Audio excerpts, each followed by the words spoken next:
track and then pushing forward into that clean air and really starting to improve. Yordin Svetanov does improve. A 138.530 posted. That puts him right the way to the top of the times for provisional P1. 1800ths of a second clear. Still not massive amounts, but in these Mazdas, in regards to Sunday drivers, that is an absolute age of time in between everybody towards the barrier there. Whence one of the Spirit 14 machines does continue on without too much of an issue. I'm trying to pick out who that was. Let's have a look down the order. I think that could have been Rene Ware that got caught out on the exit of what is turn 3. It was Rene Ware. The order we get. It was Rene Ware, like I say.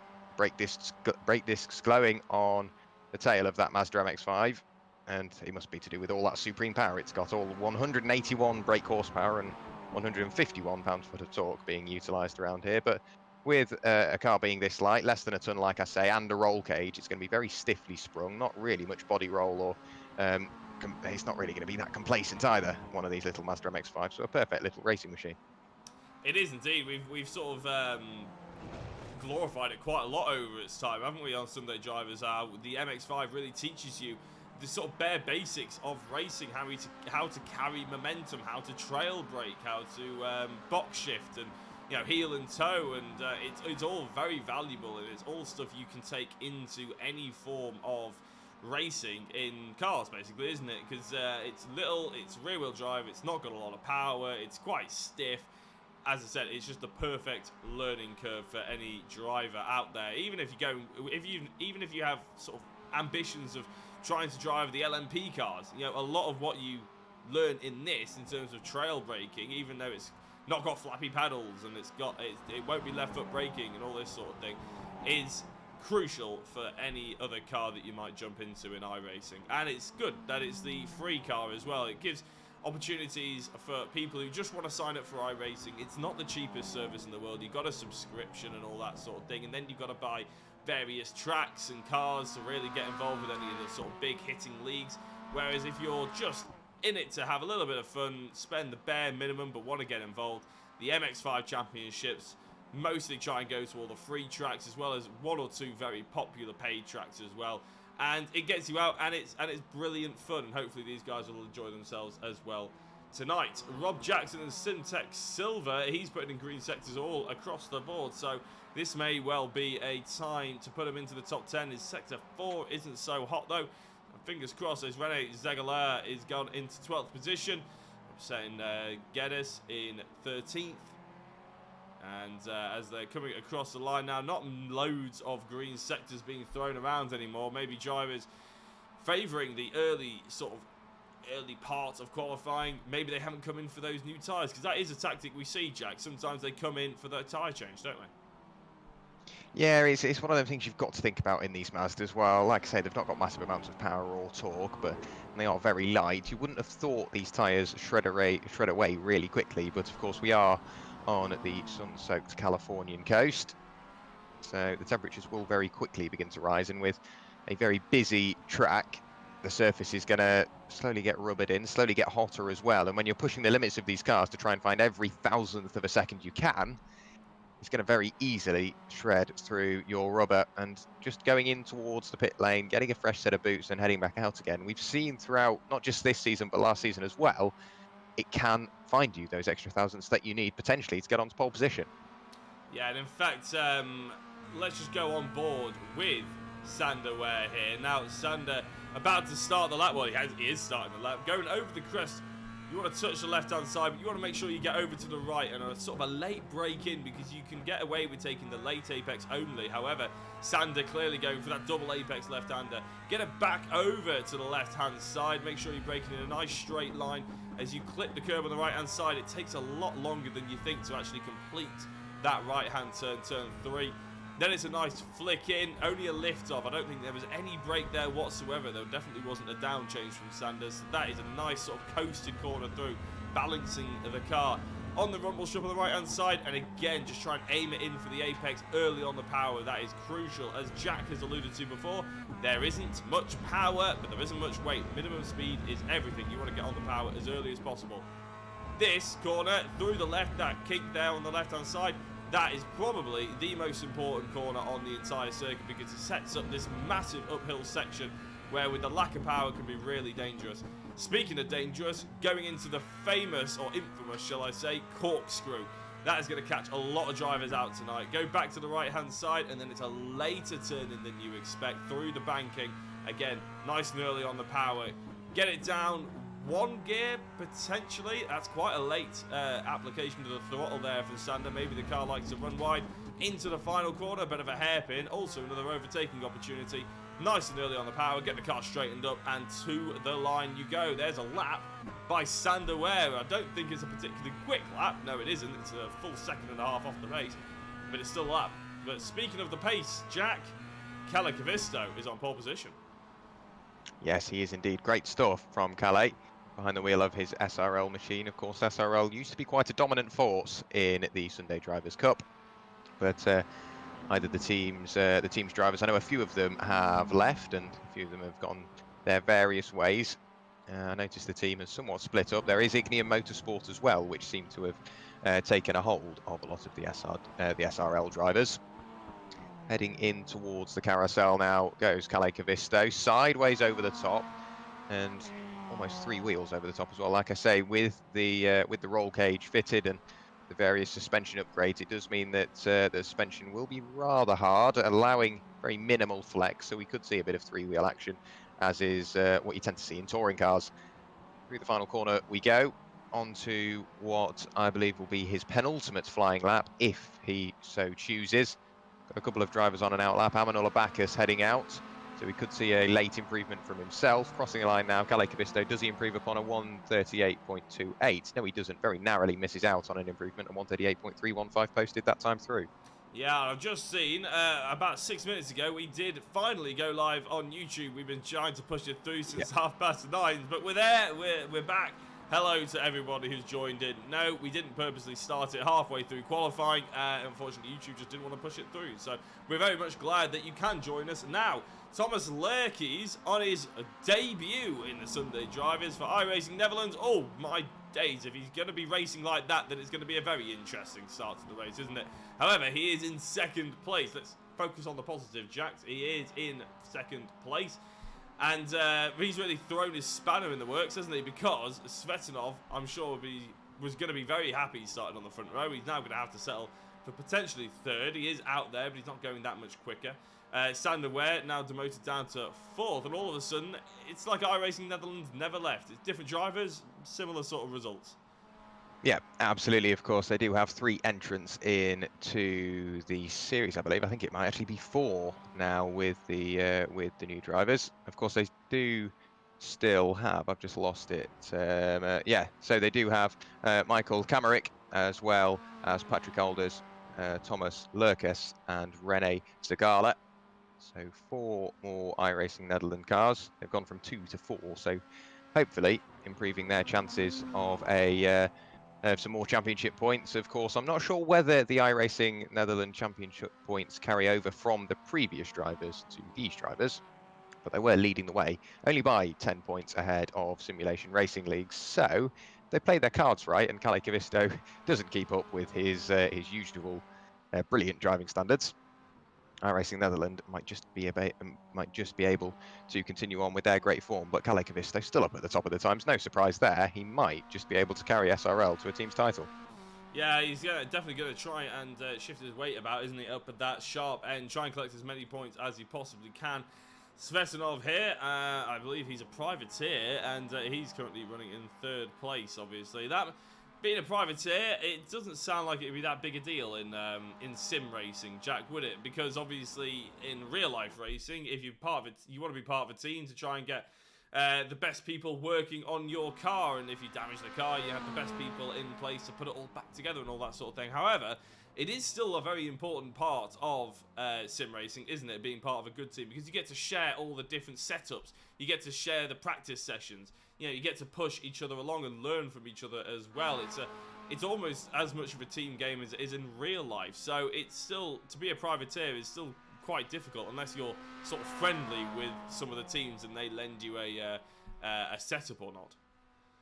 Yeah, it's all down to really who you know, I think, in sim racing, almost real life as well. Because if you have a knock in real life and you know another team is running the same or a similar car, and you know that they will potentially have a spare part, you can go over to them and ask very politely to see whether you can borrow that spare part for the next race. The same applies to sim racing. If you need a setup or you need some guidance, I'm sure they'll be more than happy to help. A very friendly community is the sim racing community, and our provisional pole sitter has more or less secured that now, over a quarter of a second clear up at the top of the times. Calicavisto for Simulation Racing leagues a 1:38.20 posted. A very impressive lap time, and we will be going into the race server before you know it. But very quickly, before we bring you up the grid, just want to make sure that we sort of bring up the slight rule changes as well. We've gone from, we've added 2 drop rounds, which means we've gone from 4 drop rounds to 6 to keep the championship open, and because a lot of those championship protagonists have left the season as well. So a lot of those championship points, they will be edited throughout the rest of the sort of sessions and season as well. So I'll tell you what, Jack, we'll try and bring up the grid as soon as possible, but it is serving up to be an absolutely awesome evening's racing, and I can bring you the grid. Why don't you take us through it? I will do that now. So it's Calicavisto on the front row of the grid on pole position at 1:38.199 for the number 3 SRL machine. Thomas Larkis lines up alongside with the Ordnance Svetanov and Sander Ware making up row 2 of the grid. Then it's Stephen Orell with Scotty Angelo for company on row 3. Xavi Lopez and Victor Oliveira 7th and 8th, with Mackenzie Mann and Amanullah Bacchus rounding out your top 10 starters.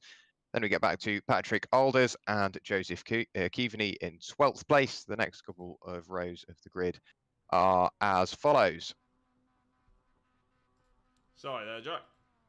No problem at all. Then we get back to Dave Geddes, Rob Jackson, Pedro Marimon Cladera, Alvaro Rodriguez Porter for Spirit 14 Racing. Then we get back to Rene Zagala, Rene Ware, Arturo De Villa, Leon Vorters, and Timo Paya. So right the way back on what will be the 9th row of the grid, we have the row of Renes. Indeed we do. However, we're going to focus on this man at the front, the SRL driver, Calicavisto, with Thomas Larkis in 2nd position, and the lights are about to come on. The engine notes are about to rise, and we're going to be going racing for Sunday Drivers Club MX-5. We are off, and it's a great start by Calicavisto, but that was made even more obvious by the poor start of Thomas Larkis. He's going from 2nd down to 3rd, down to 4th. He's bleeding positions. It's a long way to turn number 1 here. Thomas is going to try and go around the outside of the Spirit 14 machine, but he's going to be hung out to dry, and he's not going to make the apex. And indeed, here comes Stephen Orell to try and take advantage. Orell goes into... No, not quite, actually. So the iRacing Netherlands car of Thomas just holding on, but Victor Oliveira goes through on Stephen Orell. So Orell goes from almost making up 1 position to losing 1 position. Calicavisto still in this race lead, but the biggest story from that one at the moment is the fact that Thomas Larkis is bleeding positions on that start line. However, it's kicking off at the front because Sander Ware is trying to put a move on. Oh my days, he's been hit by the iRacing Netherlands newbie of Thomas. Apologies there. Thomas Larkis, who is going down in positions as well, so maybe he's picked up a little bit of damage, Jack. Yeah, I think he might have done. It was a very heavy hit from Thomas Larkis, potentially not really either watching where he's going, and there you go, a lot of damage aboard the front left-hand side of Thomas Larkis. Couldn't get the car slowed down, or maybe not quite adjusting for the mid-corner speed of the car ahead. Still continuing on, very heavy suspension damage, so either destined for retirement, well and truly destined for the pit lane, and he does get caught in the gravel. And with the suspension damage, of course, the car would be much lower at the front, so no surprise he does get caught in the gravel. There is Stephen Orell, and a very big hit from behind. Victor Oliveira, I think he might have grabbed a bit of gravel on the entry, couldn't get the car slowed down, and straight into the tail end of Stephen Orell there. So Joseph Keaveney just about inherits 3rd place alongside his teammate of Scotty Angelo. Then we get back to Stephen Orell, who has gone from 3rd to 5th in the space of 1 corner, coming under pressure from Simtek at the moment. He's surrounded by Simtek, funnily enough. Joseph Keaveney still about holding on to 3rd place, goes very deep on the brakes. Scotty Angelo gets the cut through the middle. In the Simtek sandwich is Stephen Orell, but it looks like Joseph Keaveney and Mackenzie Mann have played that perfectly, and the 3 Simtek cars have gained 3 places in theory. Scotty Angelo, Joseph Keaveney and Mackenzie Mann all at one, very sideways, all over the gravel. We've got a car off in the background. That's Victor Oliveira in towards the wall. Joseph Keaveney ran very wide, and Stephen Orell somehow manages to gain that position back, but it's all go up at the front end of affairs. Yeah, it absolutely is, and Keaveney and Orell still fighting. Orell on the inside, Keaveney's just trying to hold it on the outside. fighting a losing battle through that corner though, because then you're all the way up the hill as well, and it's dangerous. You don't want to go too wide into the next corner. We've had more offs in the background. One of them is René Vere, I believe, and a potentially Pedro Manemon Cladero, who I think has just spawned back to the pits. We'll try and bring you up to date with all these incidents as they're going on, but as you can tell, there's quite a few of them, and it's quite difficult to keep our eyes on all 20-odd drivers. However, it's been fantastic work so far for the likes of Mackenzie Mann and Joseph Keevan in here. Oh, there we go. I was about to say Svetinov has made his way into the race lead, but it's because there's a huge drama for the championship, especially. Kalle Kavisto is bleeding places as he was span out. As he span out, he was sat on the gravel. We're not entirely sure of the reasoning, so we won't jump to conclusions. But they were very close together. We'll try and bring up a quick replay of that one. Yeah, so let's have a look here. There's contact from behind. Iordanin Svetinov, I think maybe, like we've already seen today, not adjusting for that mid-corner speed. Of course, he will be in the draft and differing lines through there. Iordanin Svetinov making contact with the tail end of Kalle Kavisto's MX-5 and pitches him towards the gravel. And that does mean he's right the way down in 10th place now. All the work to do for our championship leader. He's fallen in behind Alvaro Rodriguez for Spirit 14 Racing.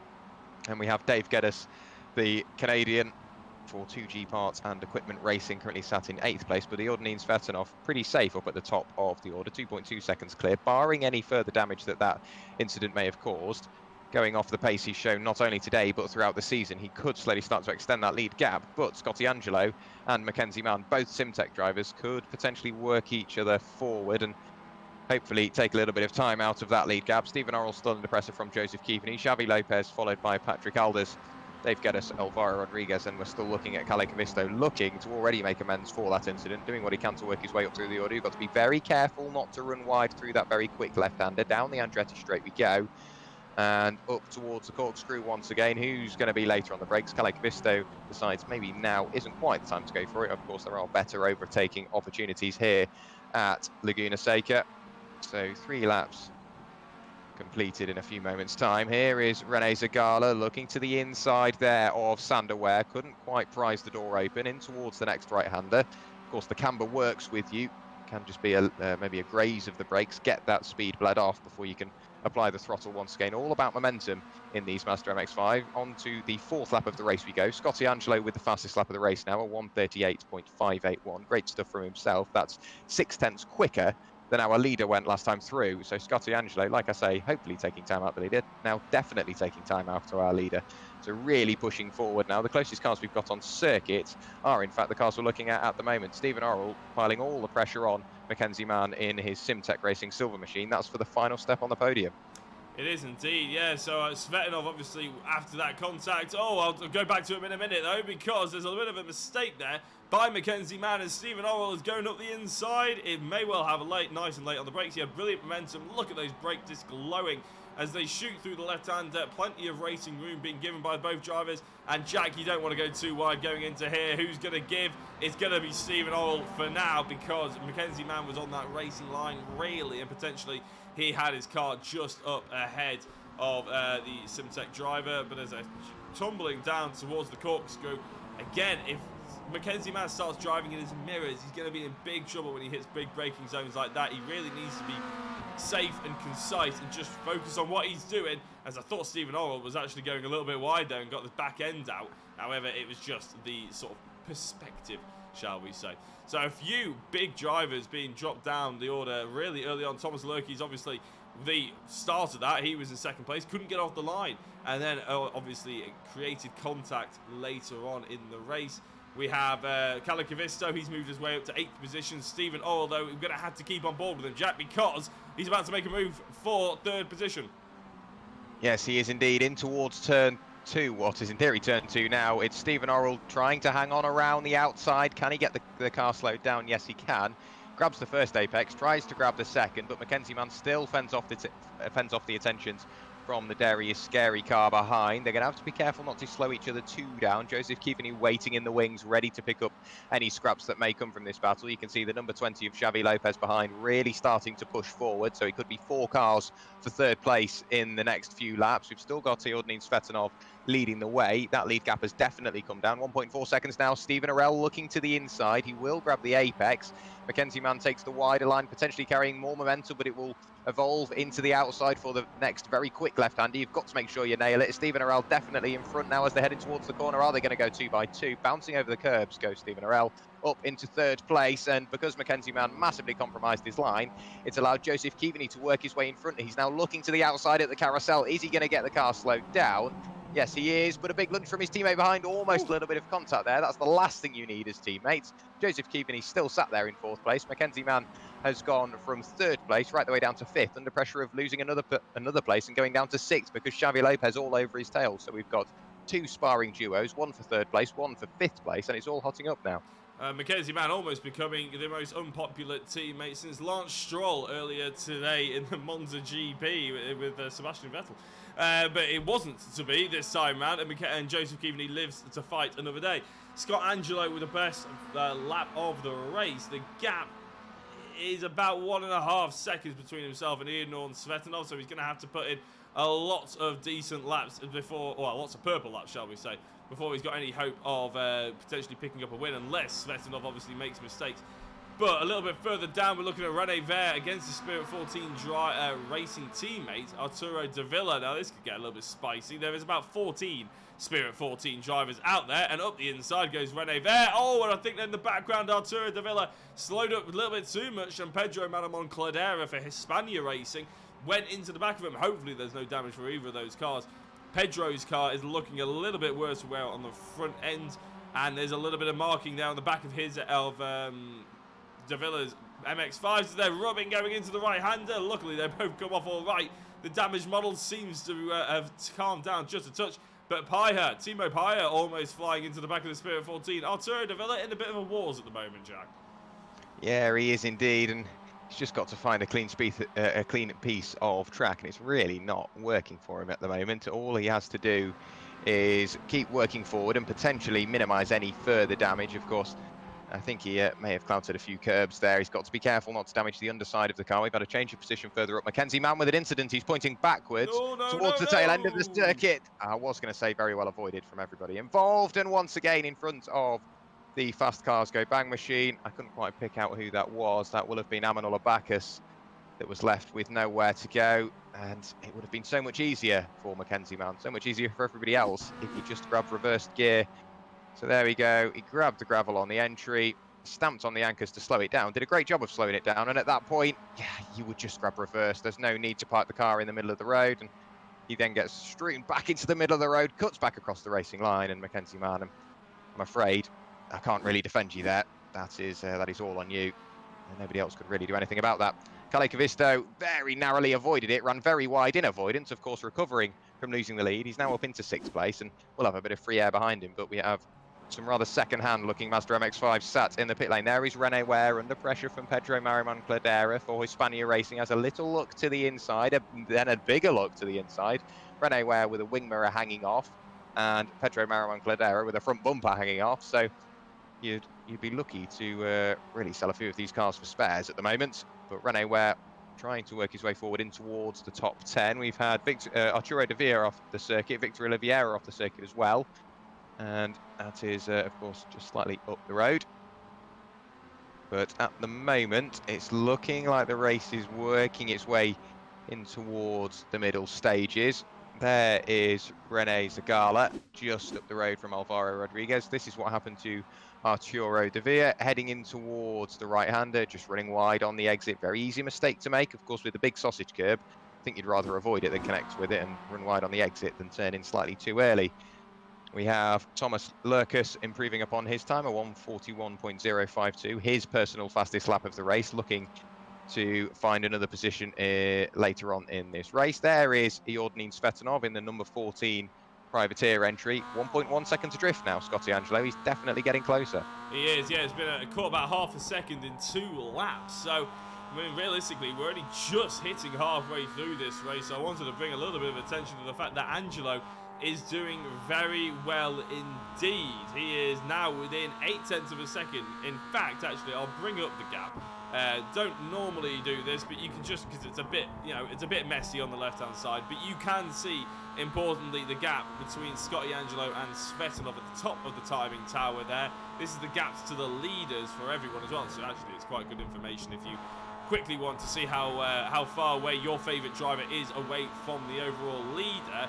But crucially, we're looking at Scotty Angelo, who's got a decent run out of that left-hander there. It's probably one of the most crucial. And then down into the corkscrew, you can really see the elevation change in this camera angle, can't you? It's absolutely mega. One of the most famous corners in motorsport, and probably the most famous corner in North American motorsport anyway. It's so difficult to manage to get right, but it's so rewarding when you just get it absolutely peach perfect.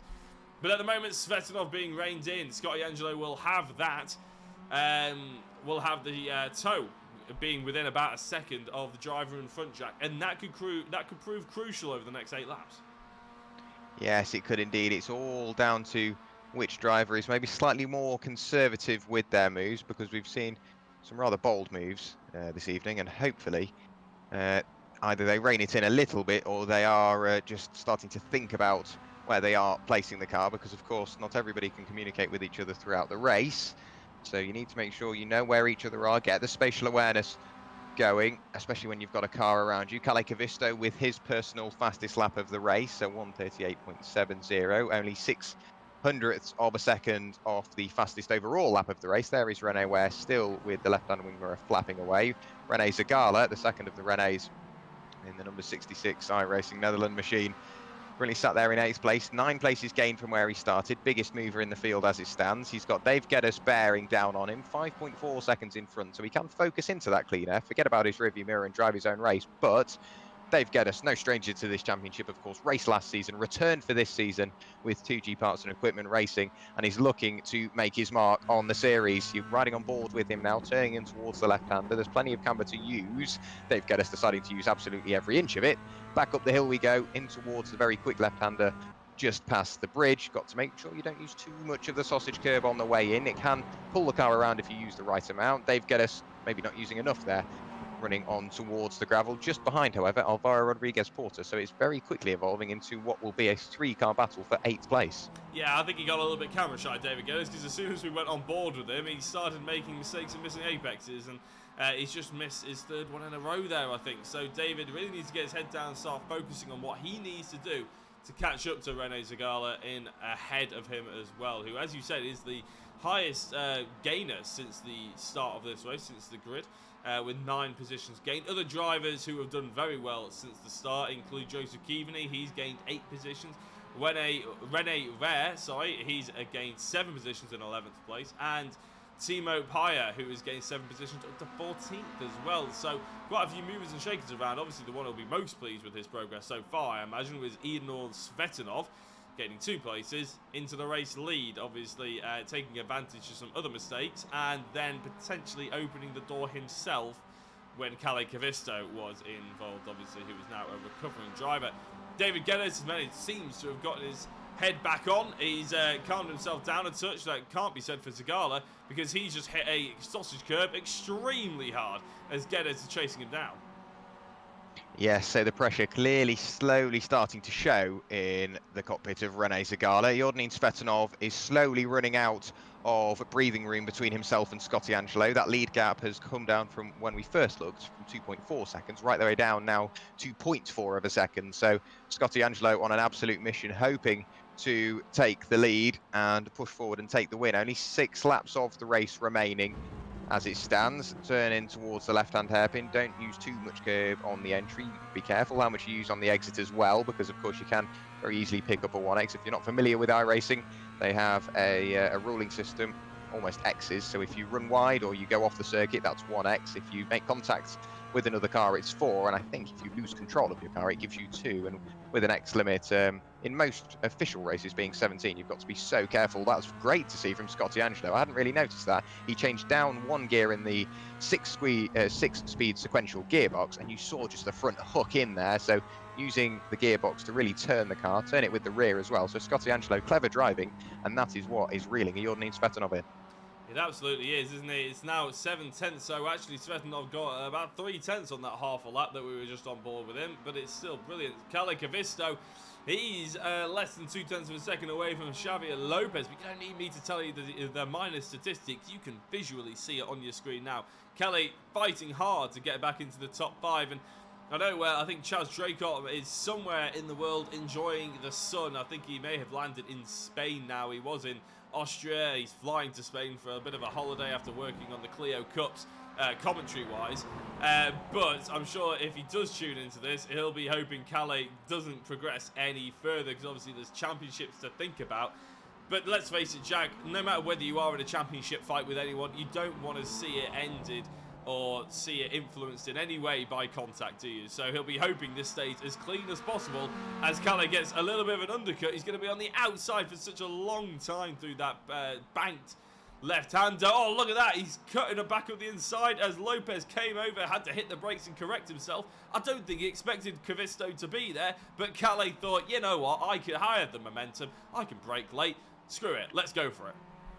Yeah, so great stuff from Kalle Kavisto. Very well read the situation beautifully, and that allowed him to take that position up into 5th place. Now Iordanin Svetinov coming under ever-increasing pressure from Scotty Angelo behind.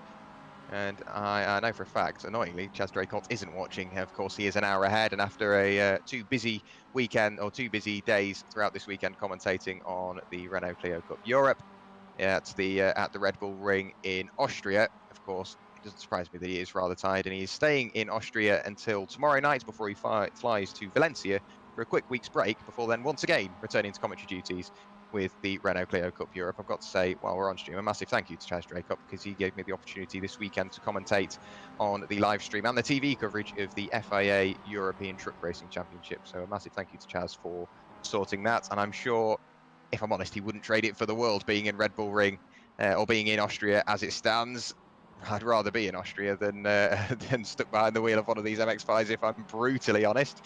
But Timo Payet, the teammate of Dave Geddes, sat there in 15th place now, pushing forward, trying to pick off the series rookie of Patrick Alders in his iRacing Netherlands machine. Arturo de Villa just slightly up the road, trying to chase down his teammate of Rene Ware just up the road.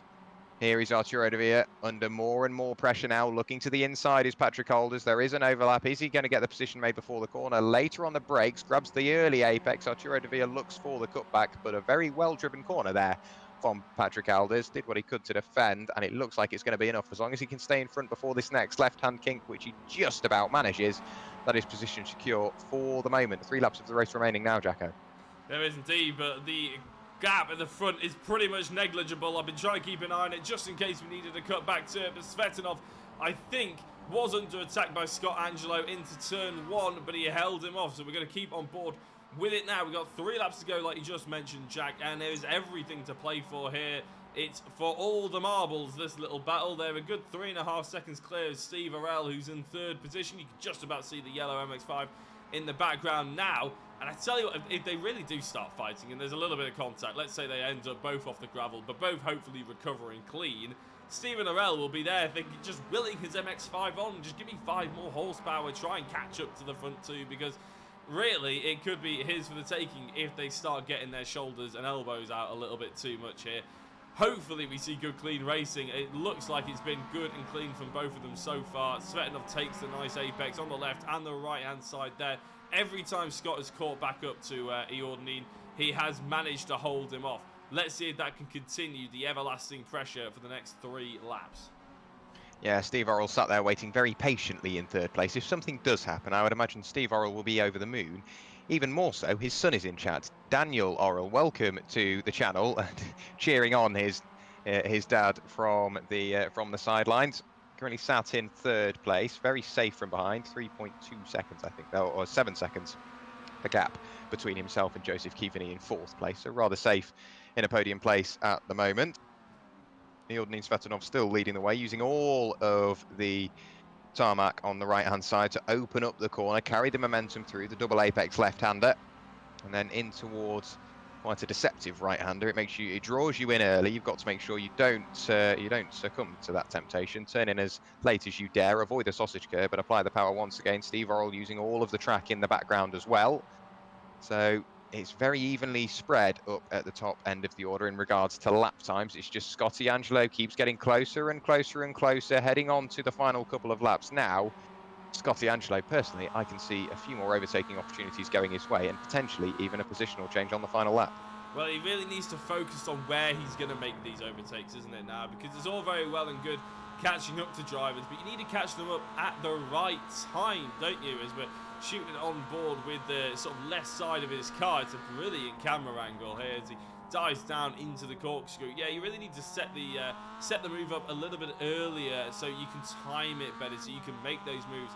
Because obviously certain corners, there are fantastic overtaking opportunities, and other corners, they're just a lot more difficult and unrealistic, shall we say. They're overly ambitious, and we see a lot of drivers try the overly ambitious moves, but a lot of the time it comes off worse.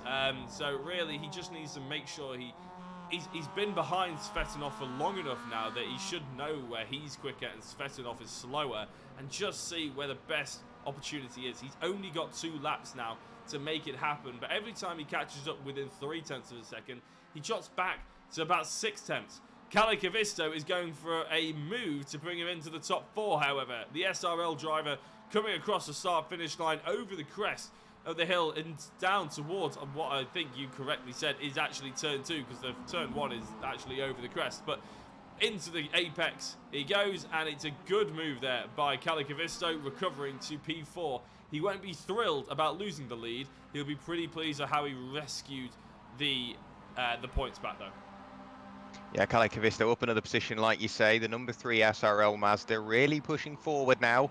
Of course, recovering from 10th place after an earlier incident with the Ordnance Svetanov. I'm sure race control and the stewards will look at that at the end of the night, and we'll try to keep you updated if anything changes. Of course, the 3-week gap between all of the rounds, so any real changes, we will have quite a wait to announce them to you. But Ordnance Svetanov still leading the way. Scotty Angelo in 2nd. Steve Orrell in a race of his own in 3rd. Kalle Kavisto now up into 4th place. Joseph Keaveney doing what he can to keep in touch with Kalle, but the Finn really starting to push forward now. Hopefully we bring him in for an interview, because I like to call him Little Kimmy, because he has got the interviewing almost character of Kimi Räikkönen. Very clean, very concise, but he doesn't overspeak himself. So Kalle Kavisto, a pleasure to have in a commentary box. A brilliant character as well, even better on the circuit. Through the penultimate corner we go for what will be the penultimate time. Ordnance Svetanov accelerating towards the line to go on to the final lap of the race. And as we are in America, white flag is in the air. Kalle Kavisto, a podium is off the cards, but he can extend that gap away from Joseph Keaveney. Xavi Lopez in the background, very much secure in P6. Sander Ware pretty much in a race of his own as well. The closest cars we've got on circuit are Alvaro Rodriguez Porter and Dave Geddes. You can see the gaps between the pair of them. Pedro Marimon Cladera in the background looking rather battered and bruised. Alvaro Rodriguez, he's got 1 more lap if he wants to get this position, but Ordnance Svetanov still under pressure from Scotty Angelo, so he's going to need a fall from grace, really, is Scotty. But if he carries on putting that the pressure on the number 14 at the front, potentially we could see a forced mistake, because it's very easy to overdrive yourself on the final lap of the race. It is easy to overdrive yourself, and actually the closest battle we've got now, although it has opened up rather dramatically, it's actually the fight for the race lead, as we see one of the iRacing Devlin's cars. Larkis. Yeah, Larkis is just getting out as far as he possibly can, and that's actually really closed the gap up. I'm not entirely sure why Svetanov was going so slowly and so defensive against Scott Angelo there, because the iRacing Netherlands car was nowhere near the circuit, let alone Svetanov. But look at this already, it's like a rubber banding effect almost, isn't it? Svetanov just fired off the corkscrew and into the race lead by about 0.6 of a second. No idea what happened then, really a strange course of affairs. However, what isn't strange is the fact that Svetanov is going to take the checkered flag, I believe, as long as he gets out of this corner nice and clean. Scott Angelo threw everything at it, ended up touching the gravel, but it is going to be Ordnance Svetanov to take the checkered flag here with the Sunday Drivers round 12 at Laguna Seca. It was a good drive from him. The move into the race lead against Kalle Kavisto, I'm sure, will be looked at, so let's call it provisional for now, as Kalle himself comes across the line in 4th position. The podium, Scott Angelo, followed by, and I know the YouTube chat will be pleased about this, Stephen Orrell, who was so quick going back to the pits, I can't actually get his car on the circuit. Yeah, Steve Orrell back into the pit lane. I'm sure glad that that race is over. Happy to take the final step on the podium. Pedro Marimon Cladera coming towards the line now behind Alvaro Rodriguez to round out the top 10 finishers here at Laguna Seca. And Zagala crosses the line to finish 11th on his debut race in the series, so a great finish for him in 11th place. Rene Ware crosses the line in, for him, what I think is a rather unfortunate 12th place. We know he has the potential to be right up there and battling for the podium. Same with Arturo De Villa. We've seen some brilliant battles and some even better results from him throughout the season. And he's coming towards the final corner now to round off round 12 of the season in 14th place. I'm sure not massively happy with that result, but a finish is still a finish. And as we saw earlier on, you can just get caught out no matter what position you're in, even more so when you're in the lead. So barring any further stewards' inquiries, Jordan Svetanov, like you say, does take the win, but that's definitely going to be provisional. I'm sure we will end up with some confirmed results. If we do grab Sander Ware into the commentary box, he will be able to let us know what will be looked at and what won't be looked at come the end of the race. But the final finisher on the lead lap, Victor Oliveira crosses the line, the Brazilian, to finish in 15th place. The number 16 machine for Fast Cars Go Bang will allow us to hopefully get the results up on screen, Jacko. Yep, and the results are indeed up on screen. Jordan Svetanov takes the race victory then by just over half a second ahead of Scott Angelo, which did seem to be a battle that never really kicked off in the way that it promised to, but Scott Angelo, I'm sure, will be pleased with second place. Stephen Arell ended up in third place, and he had a fairly big gap between him and the once in the lead, Calais Cavisto, ended up in fourth place after recovering from 10th. Joseph Keaveney in 5th place, Javier Lopez in 6th with Sander Ware in 7th, David Geddes in 8th, 9th was Alvaro Rodriguez Porter, Pedro Marimon Cladera was in 10th and rounding it out, 11th Rene Zagala, in 12th Rene Ware, 13th Patrick Alders, 14th Arturo De Villa, 15th was Victor Oliveira with 16th Thomas Larkis, who started on 2nd place, remember, ended up a lap down. Timo Paya in 17th, with 18th being Amanullah Bacchus, both 2 laps down, those two drivers. And we just got a couple of drivers left to run through. Leon Vorters was 5 laps down in the end, with Mackenzie Mann 11 laps down, and Rob Jackson 15 laps down. He must have retired on lap 1. Bit of a shame there. So, Jack, we're going to have a chat with a couple of our drivers, I reckon. Is anybody jumping into the interview waiting room? Not quite yet. So, we'll give them a couple of minutes. We're hoping that they were quite speedy in getting into the pit lane, so we're hoping they're speedy in getting into the interview waiting room as well. Svetanov, then, it's a bit of a... He took the checkered flag, and to be fair, when he was in clean air, he drove quite well, but that move on Calais Cavisto was a touch on the controversial side, shall we say. I think it was pretty clearly that it was contact that turned Calais round. There's going to have to be an inquiry about it. Yeah, steward's inquiry is probably the nicest way to put it. I'm sure it will be frowned upon as well through the off weeks. But Calais Cavisto, a very accepting and understandable driver, and of course he did recover to 4th place, so it can't be all bad for him. And missing out on a couple of points, seeing the incident here again now, it's as much as you want to call it a racing incident. Of course, the majority of the blame has got to go the way of Jordan Svetanov. He did just get caught out by that mid-corner speed from Calais in front of Jordan Svetanov. Tends to be a clean driver, so I'm sure it wasn't malicious at all. But Calais Cavisto recovering to 4th place, keeping his championship hopes alive and yet further extending that lead gap. So can't be all bad for the Finnish driver. Seeing the start again, we will see who really got the greatest of starts. It was a poor start for one of our front runners. The lights will go out in a few moments' time. We'll be able to see once again. Yes, Thomas Larkis really didn't get the greatest of starts. One of the Spirit 14 machines, that's the number 5, that's Sander Ware, got a great start as well. And of course, with the most recent update, these cars having a sequential gearbox, of course, you don't have the use of a clutch, so you can rev it right the way up to redline as much as you like in neutral, but as soon as you grab first, the revs go from spiking right the way down to the bottom end of the rev range, as the car has already got slick tyres, so everything grips at once, and you've just got to work your way up through the rev range before you can start grabbing gears and working forward. And annoyingly, we don't have any drivers in the interview waiting room as of yet. It was much like Saturday, much like yesterday, of course, with the Porsche Club GB International Sim Racing Championship, where we stuck around as long as we dare for the drivers to arrive, and they never did. And it's looking the same way already again tonight, Jacko. It sort of is, unfortunately, isn't it? So I think we'll basically try and do an elongated outro, and if anybody jumps into the interview waiting room, then Jack, you can definitely have a chat to them, so keep an eye out on that in case you need to interrupt me. A big thank you to everyone who has tuned in to watch the Sunday Drivers. I do apologise about the stream on YouTube being delayed, and I think we even had to start another stream in the end and everything as well, so there's quite a few technical issues that we do apologise about. But hopefully, if you did tune into the Facebook stream or something, you caught the very start of this broadcast, and at least the YouTube stream, we got to watch the entire race and the back half of qualifying as well. So a big thank you to all the patients.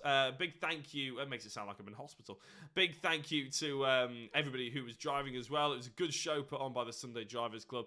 Really good fun to be involved in as well. Hopefully Laguna Seca we come back to next season and it provides just as much exciting action.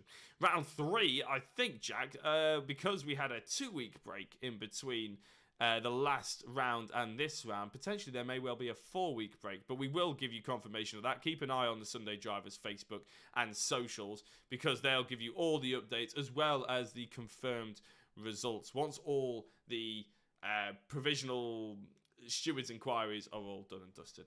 Nobody has come into the interview waiting room, Jack, so why don't you give us a couple of words, a couple of thoughts about that evening's racing before we sign off? Yeah, ups, downs, and all the action, as is pretty much the norm here with the Sunday Drivers MX-5 Cup. A 3-week wait until we see further action from Sunday Drivers. We'll be at Oran Park, so over the pond to Australia, over the Pacific, here from Laguna Seca. And a circuit which is even more tight and twisty than Laguna Seca, of course, with the bridge, a couple of hairpins, a couple of fast-flowing chicanes, and a couple of blind corners as well. So definitely a spanner in the works for some drivers. Fingers crossed we will have Chaz Draycott back for that one, so the championship battle can rage on. But Oran Park, that's a tricky one, if I'm honest. I can't wait to see Mazda MX-5 tearing around there, and I'm just looking forward to the next round. As per always, on every Sunday Drivers MX-5 stream, we just can't really wait. Of course, we've got 3 weeks with that being the gap. Can we not just do it every week? I know, it'd be nice, wouldn't it? But they never seem to listen to us. We always ask for it, but they don't seem to listen. Anyway, a big thank you to everybody watching. Good luck to the drivers in practicing for Oran Park. It's a tough little circuit, as Jack has just alluded to.